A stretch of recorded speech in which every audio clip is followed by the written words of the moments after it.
Hey guys, what is up? Welcome back to another episode of, well, this is the first episode, and what this is this is the GBA Doubles, and what this is it's sort of, okay, so Magnitude, and I'm sure you guys know who Magnitude is. He created the GBA, and that's like, it's kind of like a sports league for Pokemon. You draft your Pokemon, and you battle, and it's like week. Each week it's a different opponent, and then it's like whoever's in the best goes into the playoffs and stuff like that. So his is for the singles, and ours, or rather should I say G2Cho13's, you know, he decided to adapt it to doubles. So we got a bunch of people going. It's 10 people. I don't have the list right in front of me. I can look it up though, but we do have quite the lineup. Okay, so I'm gonna bring up the page and we're gonna get this. So for the first week, I had what's the word I'm looking for? Basically, it's the jeez, I can't even think of the word right now. But honor. I had the distinct honor of battling Magnitude, who decided to actually join our little thing going on here in the first week. So the first battle right off the gate is against someone that's incredibly good. So I'm just gonna read off the teams and who everyone is just as an introduction, because I know some people did, you know, like team videos and stuff like that. I didn't do it, so I'm just gonna go right across. I'll link the draft sheet in the description below. We're already almost at 2 minutes, and this battle's long, I'm gonna say that. So we are the New Orleans Shuckles, so that's kind of cool. Originally, it was Green Bay Haxorus, and they were owned by Chance VGC, who we've battled before on this channel. I don't know why, but he had to quit. So instead of Chance VGC now, the new owner of the Green Bay Haxorus is Jello Hot Dog WTF. So that's awesome. Then we have the St. Louis Rampardos, who we're going up against this week, and that's Magnitude. DC Sylveons, that's Terralution 23. Cleveland Escavaliers, I don't know. Sandshrew Bogut, we haven't battled him yet on our channel, but I definitely think I've mentioned him before. He was the Elite Four above us in the Lithia League, right. Then we've got for the Boston Red Sox, I love that name, Lynx Theory. The Denver Mercuros, come on, if I have to tell you guys that you don't watch enough videos, that's X-Rays Ovation. Chicago Bearticks is G2Cho13. Toronto Tarantrums is Arrested Gaming. We had a battle against him last, and he streams a lot, so that's pretty cool. And last but not least is the Baltimore Braviaries. That's Kelly Jr. 96. That is also, you may know him as Under the Radar. I think we had a battle. No, we didn't. We didn't have a battle. Not yet. But that's that. There's 10 of us. So there's, I think, 10 weeks, I don't know. But let's get into this battle. I'm going to hit play. This was an insane battle, and the whole purpose of this is, like, you know everyone's team. So it's not really counter-teaming, it's just planning ahead. So I knew what he brought, and I brought what I knew what he had, because we get 10 in total, and I knew who I had would be beneficial in these matchups. So his leading is not very good in my, for me, it's not very good at all. My Gastrodon can go down very easily to this Charizard with a Solar Beam, but I kind of figured it wouldn't go for Solar Beam. I don't know why, I just went for it, and I just stayed in right here. I was like, there's no way he's gonna go for Solar Beam. I don't think so. I definitely don't think so. I do want to get the Will-O-Wisp on the Scyther. I don't know what Scythers do. I know it's most likely going to be Eviolite. I don't know offhand. We only get the Pokemon. We don't get the items. We don't get the sets. We're allowed to change the sets up week to week. So I don't know what he's doing, but he goes for the Flamethrower to get that Sableye out of the way. And him being a primarily singles player, I should have really predicted that. Because Sableye is really devastating in singles.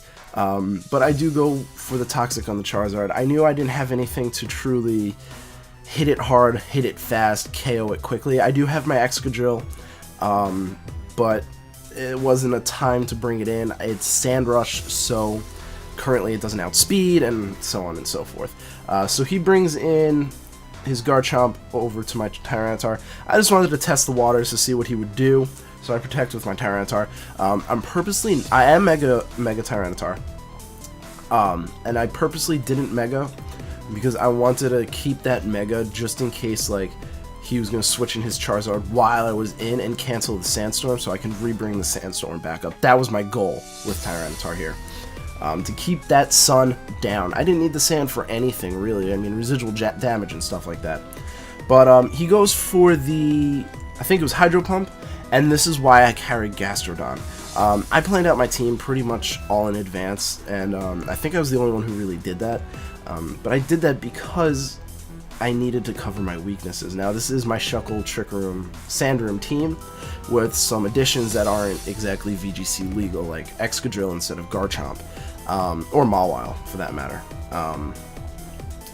So, you know, we're playing the Weather War, but for me, it's really not that big of a deal. I have nothing to really worry about from him. So, I take out my Ferrothorn. Charizard really is incredibly difficult for me to handle. My Tyranitar can handle it, but not with like a Rotom Wash on the field who can burn me. This is not my special Tyranitar. This is my physical curse Tyranitar, because remember, we run Trick Room. I don't care about revealing that.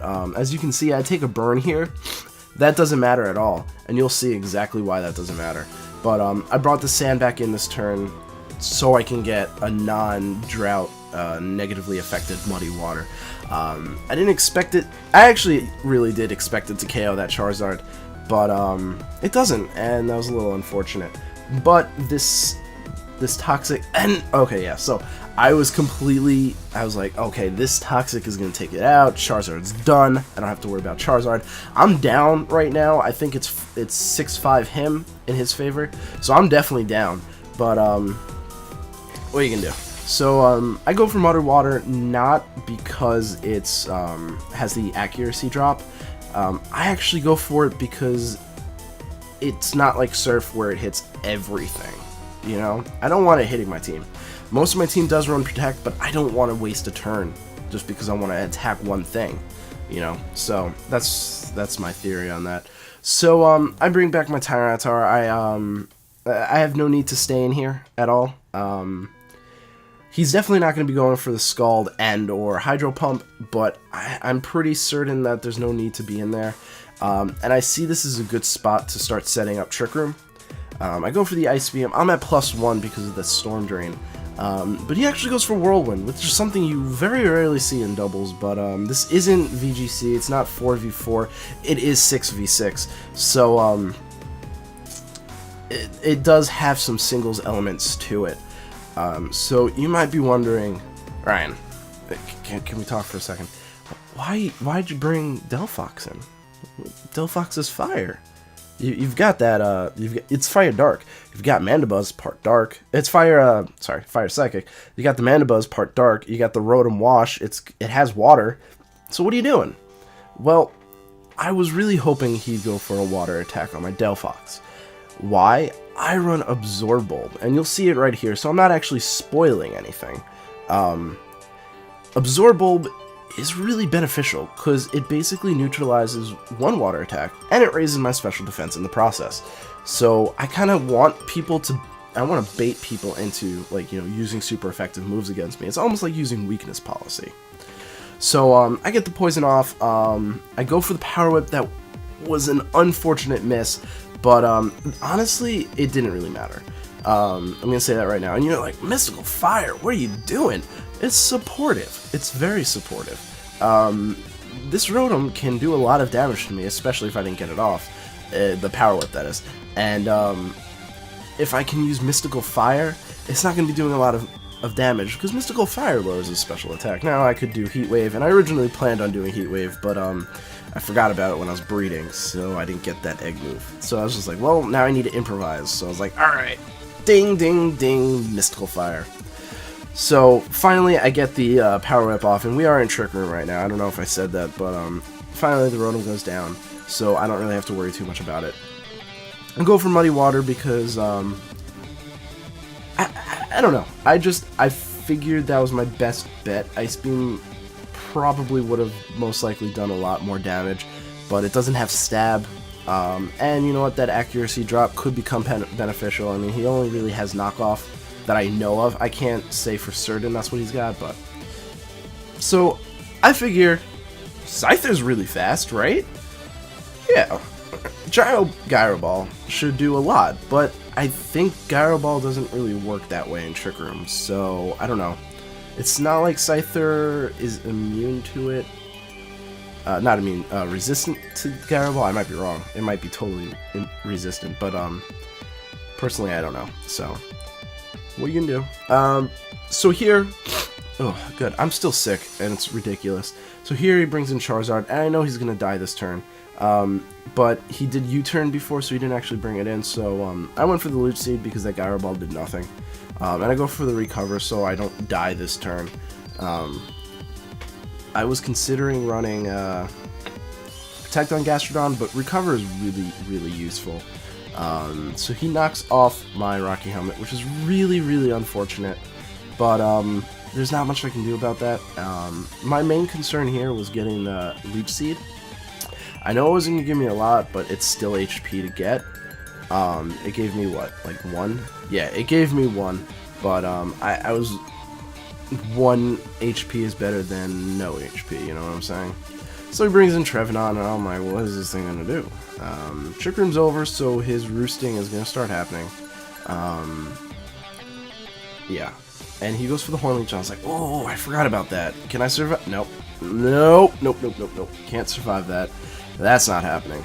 So now I'm in a tricky position because it's not like I have any good switch-ins to this. Tyranitar is the best switch I have. It's super effective against both, but it's burnt. So what do I do? So my theory here was to get the Sand Up, Mega Evolve, hope that Crunch does enough damage to put it in a range where I can kind of sort of sack off my Ferrothorn and bring in Excadrill. I don't want to bring in Excadrill on a knockoff. I don't want to bring in Excadrill into a Horn Leech. I just want to make sure, you know? So I go for the Crunch, and I'm like, this isn't going to do that much. It does a lot. I am burnt. Remember that. I am burnt, and that did like 60%. Mega T-Tar is so dang strong.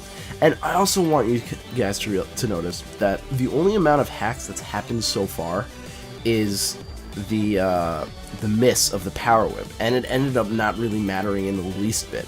So that's amazing. If you guys watch Magnitude, he gets a lot of hacks. So it's kind of amazing that this is happening. Yeah, so that's what. So I go for the Gyro Ball, thinking it's gonna do enough damage, but his damn Citrus. I hate Citrus. No, I love Citrus. I love Trevenant. I just never really had good use for it. So he Whirlwinds me out, but that's just gonna bring me into what I want to bring in anyway, who I was gonna bring in anyway, because my Tyranitar's dead. So I think at this point it's 3-2, and it's kind of looking a little bleak for me. I don't really have anything to handle the Mandibuzz. My Ferrothorn's at 76, and I know I can't really Leech Seed because they're probably Overcoat, but I guess I wasn't really paying attention, as you'll see. But first of all, I was so annoyed at that. He harvested the damn Citrus Berry, and he got to a point where I was just like, oh, really? So he would have died to Sand. I think he's still, yeah, I go for the Gyro Ball against him, so he's still gonna die this turn, but it was just so frustrating to see that Citrus Berry just go whoop. I'm so glad Harvest is at the end of the turn, not halfway through the turn. So he burns me, and I'm like, whoa, this is not good. I was like, what does he have left? Scyther.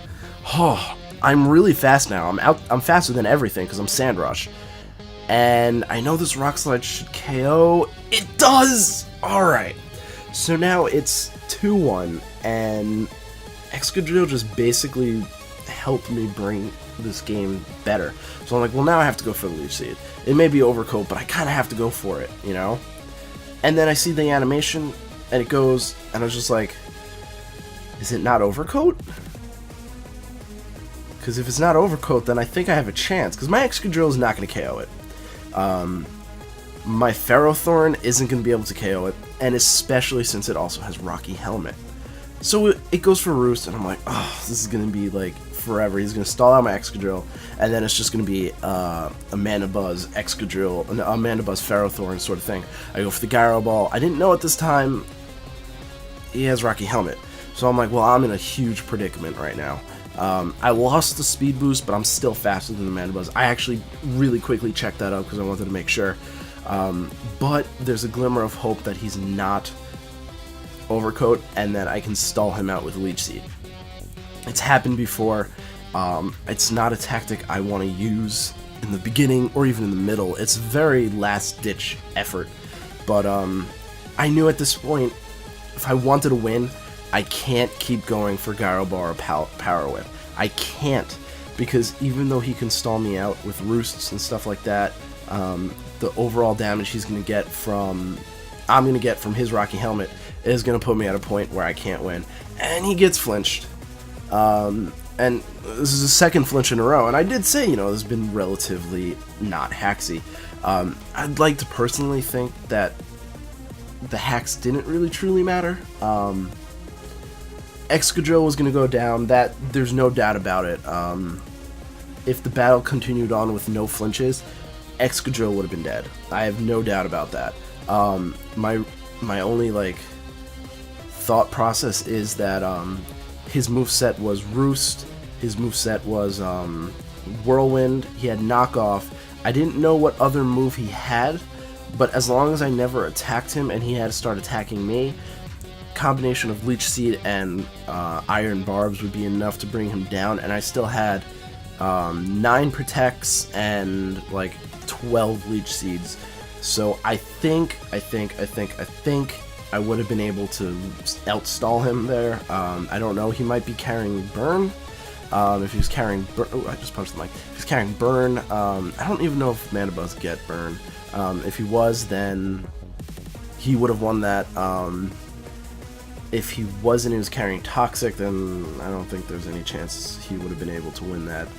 He was probably very low on Roosts anyway, so I don't know. It's all speculation. But it was a crazy good battle. I hope he enjoyed it. I hope he wasn't too angry about that Rock Slide flinch. Yeah, so it was a good game. Magnitude, I'll link him down in the description below. Not that he really needs my support or my links, but it's courtesy, and it was a great battle, even though those last 2 flinches were really annoying. And that's all I got for you guys today, so check it out for next week, Sunday. We'll be playing Arrested Gaming, I think. Did I get that right? Yes, Arrested Gaming, so I hope to see you guys there. I just screwed up my ending. Thank you guys so much for watching, and I hope to see you at the next video. Peace.